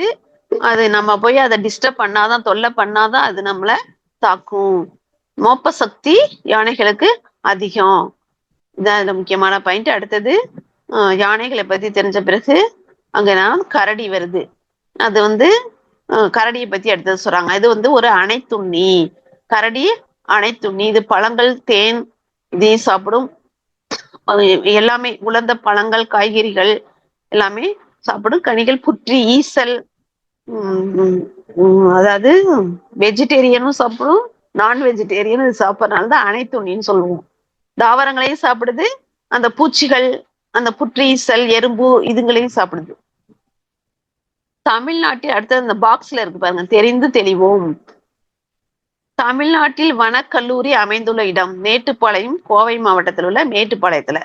கோவையில் உள்ள தமிழ்நாடு வேளாண்மை பல்கலைக்கழகத்தில் இளநிலை வனவியல், பிஎஸ்சி ஃபாரஸ்ட்ரி, முதுநிலை வனவியல், எம்எஸ்சி ஃபாரஸ்ட்ரி, இது 2 படிப்பும் அங்க இருக்கு. அந்த வனக்கல்லூரியில இது 2ம் இருக்குங்கிறத நம்ம தெரிஞ்சுக்கணும். அடுத்தது தேன் கூட்டை கலைக்கும் போது தேனீக்கள் அதே கொட்டி விடாதா? அந்த கரடி வந்தது இல்லையா, அந்த கரடி வந்து தேன் எல்லாம் சாப்பிடுது இல்ல அப்படின்னு கேட்கும்போது, அது கரடிக்கு உடல்ல வந்து முள்ளா இருக்குல்ல, அதனால அது வந்து அதை பாதுகாத்துக்கும். நன்கு வளர்ந்த கரடி 160 கிலோ எடை வரை இருக்கணும். அந்த கரடிய பத்தி சிறப்பா அதை சொல்லியிருக்காங்க. அடுத்ததுதான் புலி.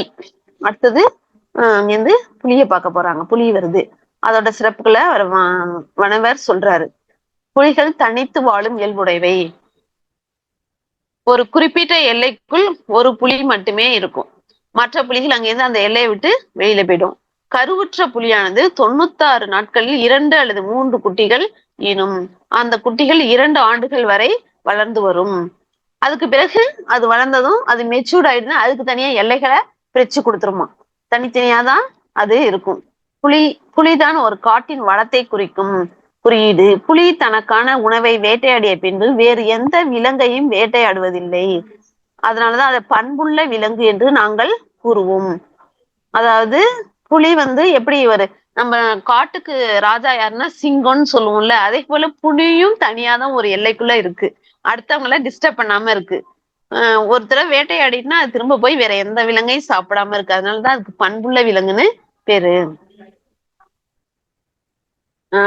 காட்டுக்கு அரசன் என்று சிங்கத்தை சொல்கிறார்கள். ஆனா அந்த சிங்கம் அடுத்தது ஆசிய சிங்கம், ஆப்பிரிக்க சிங்கம் என 2 சிங்கங்கள் உள்ளது. குஜராத் மாநில கிர் சரணாலயம் சிங்கத்துக்கு சிறப்பான சிங்கத்துக்குள்ள சரணாலயம் வந்து கிர் சரணாலயம். இது நீளம், உயரம், பருமன், எடை, வேட்டையாடுதல் அனைத்து சிங்கத்தை விட புலிதான் உயர்ந்தது. இயற்கை விஞ்ஞானிகள்லாம் அதனாலதான் புலிதான் காட்டுக்கு அரசன் அப்படின்னு சொல்லிட்டு சொல்லுவாங்களாம். இதோட சிறப்புகள் பண்புள்ள விலங்கா அது இருக்கிறதுனால. அடுத்தது அவங்க எங்க போறாங்க, புள்ளிமான். இப்ப ஃபர்ஸ்ட் என்ன பார்த்தோம், இந்த வனவிலங்கு சரணாலயத்துல ஃபர்ஸ்ட் யானைகள் பார்த்தோம். யானைகளுக்கு அடுத்தது கரடி, அந்த படம் இருக்கு பாருங்க. அடுத்தது புலி, அடுத்தது வந்து புள்ளிமான். இந்த புள்ளிமான்கள் சருகுமான், மிலாமான், வெளிமான் என பல வகையான மான்கள் இருக்கு. எல்லா மானுமே நம் நாட்டு புள்ளிமான்கள் போல சிறப்பானதுதான் அப்படின்னு அந்த புள்ளிமான்களை பத்தி வனவர் வந்து ஆதினிக்கும் மலர்விழிக்கும் எடுத்து சொல்றாங்க. அவ்வளவுதான் இந்த படம். அடுத்தது ஆசிய யானைகள் ஆண் பெண் யானைகளை வேறுபடுத்துவது தந்தம். தமிழகத்தில் புலிகள் காப்பகம் அமைந்துள்ள இடம் முண்டந்துறை. காட்டாறு பிரித்து எழுதுறது காட்டு பிளஸ் காடு, காட்டாறு என்ற சொல்லை பிரித்து எழுத கிடைப்பது காடு பிளஸ் ஆறு. அனைத்துண்ணி என்னும் சொல்லை பிரித்து எழுத கிடைப்பது அனைத்து பிளஸ் உண்ணி. நேரம் பிளஸ் ஆகி என்பதனை சேர்த்து எழுத கிடைக்கும் சொல் நேரமாகி. வேட்டை பிளஸ் ஆடிய வேட்டையாடிய. காட்டின் வளத்தை குறிக்கும் குறியீடு புலிதான் அந்த காட்டோட வளத்தை குறிக்கின்ற குறியீடு. யானை கூட்டத்திற்கு ஒரு பெண் யானை தான் தலைமை தாங்கும்.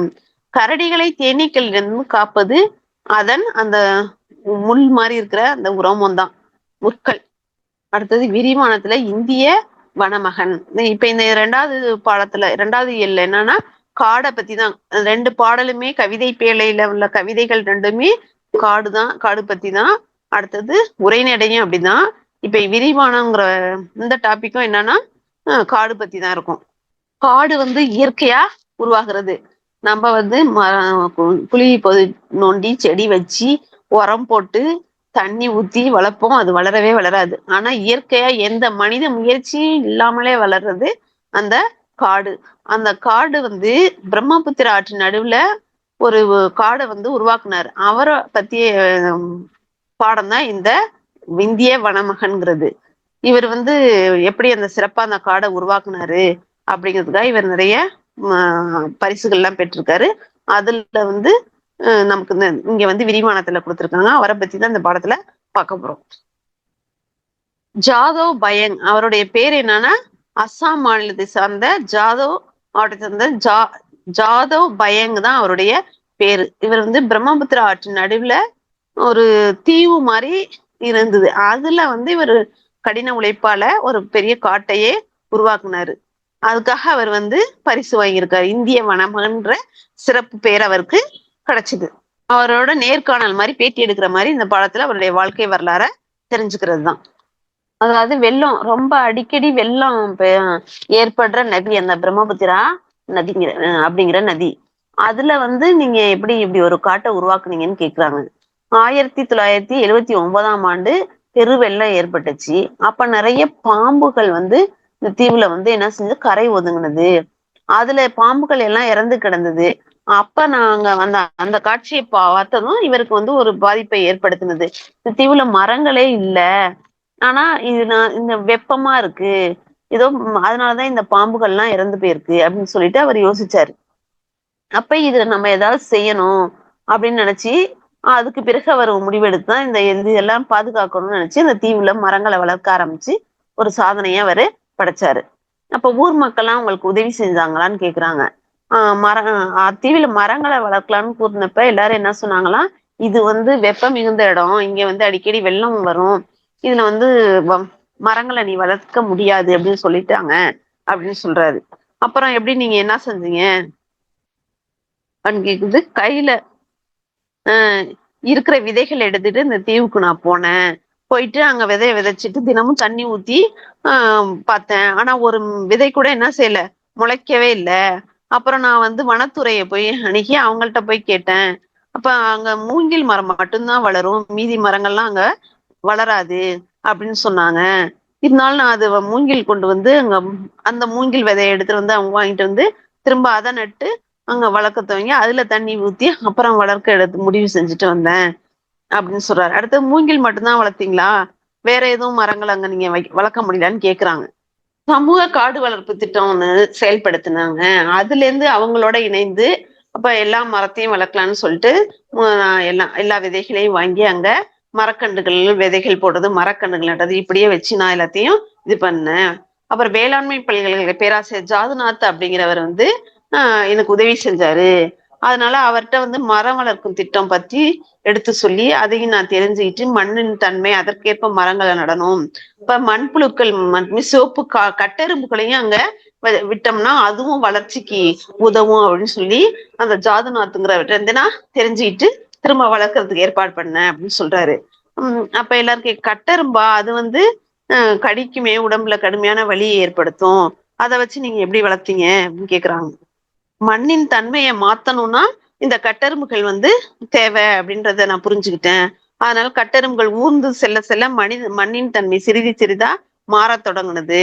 அங்கங்க பச்சை பச்சையா கொஞ்சம் கொஞ்சமா தலை காட்ட ஆரம்பிச்சது. எனக்கு அப்பதான் மகிழ்ச்சி ஏற்பட்டது. அதுக்கு பிறகு நான் வந்து மரத்தை வளர்க்கறதுக்கு எல்லா ஏற்பாடுகளையும் செஞ்சேன். உரம் உங்களுக்கு எப்படி கிடைச்சதுன்னு கேக்குறாங்க.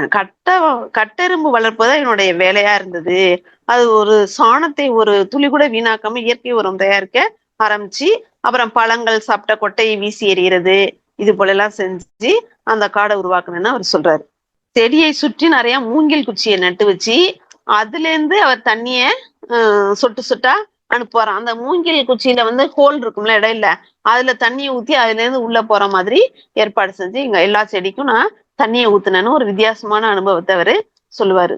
அப்புறம் காட்டுல வந்து யானைகள் வந்ததே, அந்த கதையை சொல்லுங்க அப்படின்னு கேக்குறாங்க.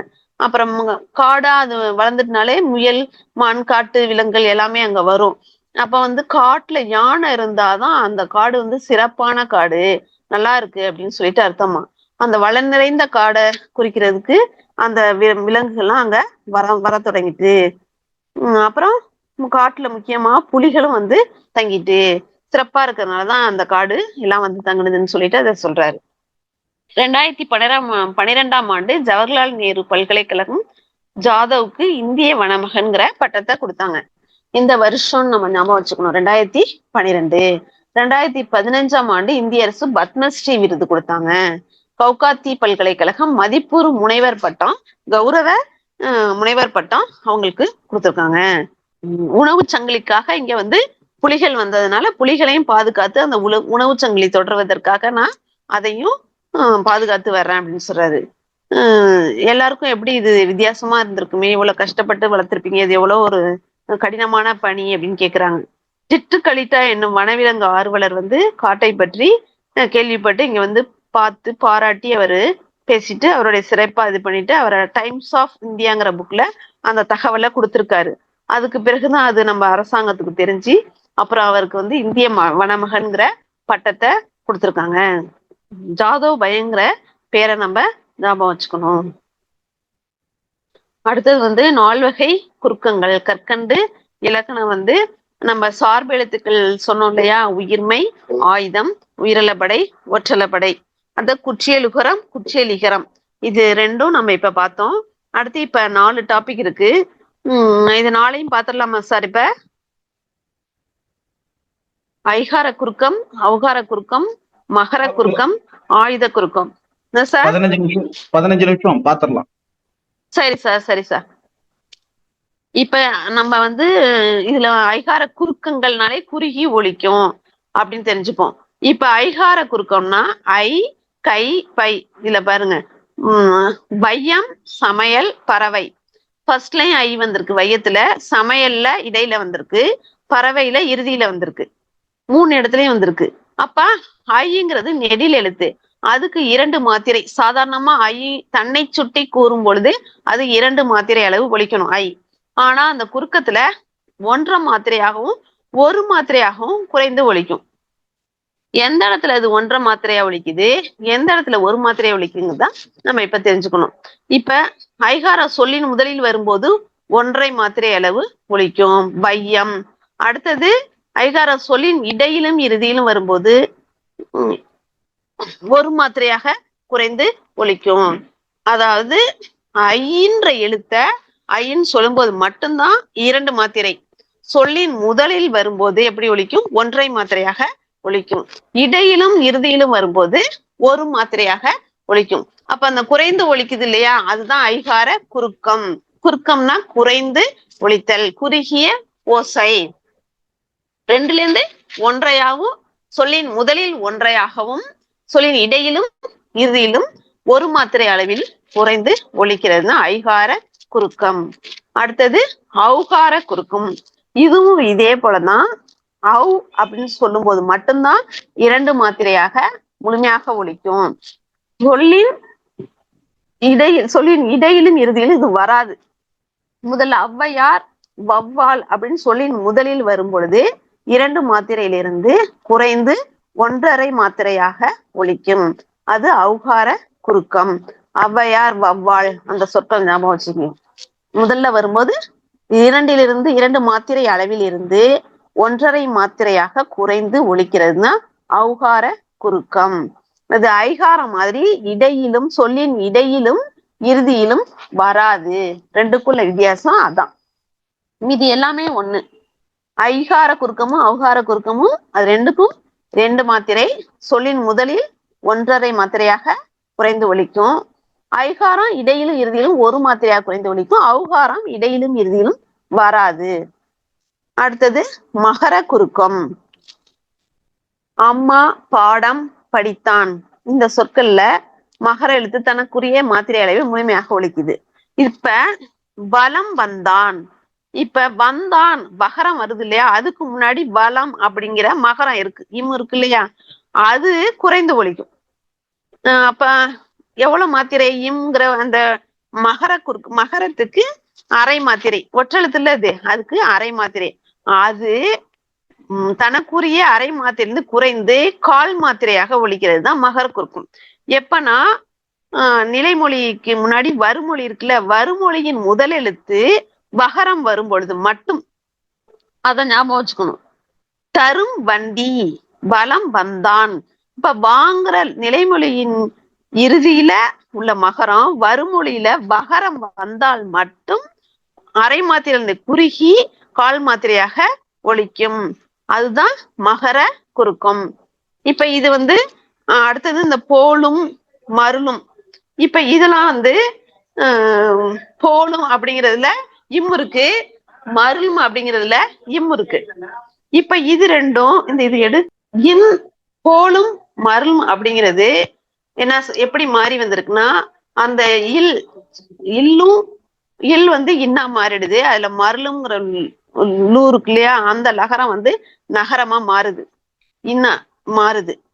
போன் மருண் இன் அப்படின்னு உச்சரிக்கிறோம். அத போலும் போன், மருளும் மருண் அப்படின்னு உச்சரிப்போம். அந்த இடத்துலதான் அந்த இம்முக்கு அரையிலிருந்து 1/4 மாத்திரையா குறைந்து ஒலிக்குது. இதுவும் மகர குறுக்கம். இது செயல்ல தான் வரும். போலும் மருணுங்கிற வார்த்தையை மட்டும் ஞாபகம் வச்சுங்க, அது மகர குறுக்கம். மருண் பொன் பிரிஞ்சு வர்றதெல்லாம் நம்ம சும்மா தெரிஞ்சுக்கிறோம். அது மகர குறுக்கங்கிறது மட்டும் தெரிஞ்சுக்கிட்டா போதும். அடுத்தது வருமொழியின் முதல்ல வகரம் வந்தா அதுக்கு முன்னாடி உள்ள மகரம் மட்டும் அரையிலிருந்து 1/4 மாத்திரையே குறைந்து ஒலிக்கும்.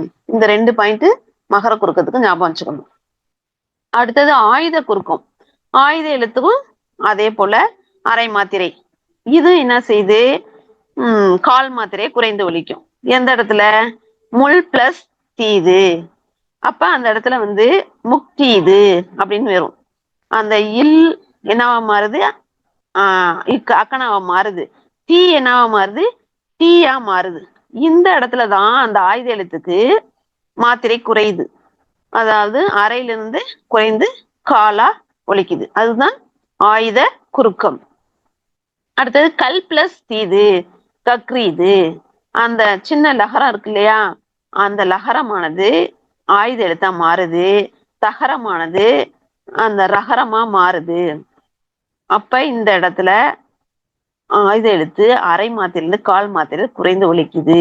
முக்டீது கக்ரீது. இந்த இடத்துலதான் ஆயுத எழுத்துக்கு மாத்திரை அரையிலிருந்து 1/4 குறைந்து ஒலிக்குது. இதுதான் என்னது, ஆயுத குறுக்கம். இப்ப இந்த 4 குறுக்கமும் ஷார்ட்டா பார்த்தாச்சு. வேட்கை என்னும் சொல்லில் ஐகார குறுக்கம் பெரும் மாத்திரை அளவு. இறுதியில வந்திருக்குல்ல, அப்ப ஒரு மாத்திரை. மகர குறுக்கம் இடம்பெறாத சொல். போன், மரும், பழம் விழுந்தது. இது எல்லாமே இந்த வகரம் வந்திருக்கு. அங்க மரும் போல்னு சொல்லிட்டோம். அப்ப பணம் கிடைத்தது. சொல்லின் முதலில் மட்டுமே இடம் பெறுவது. ஔகார குறுக்கம். அவ்வளவுதான்.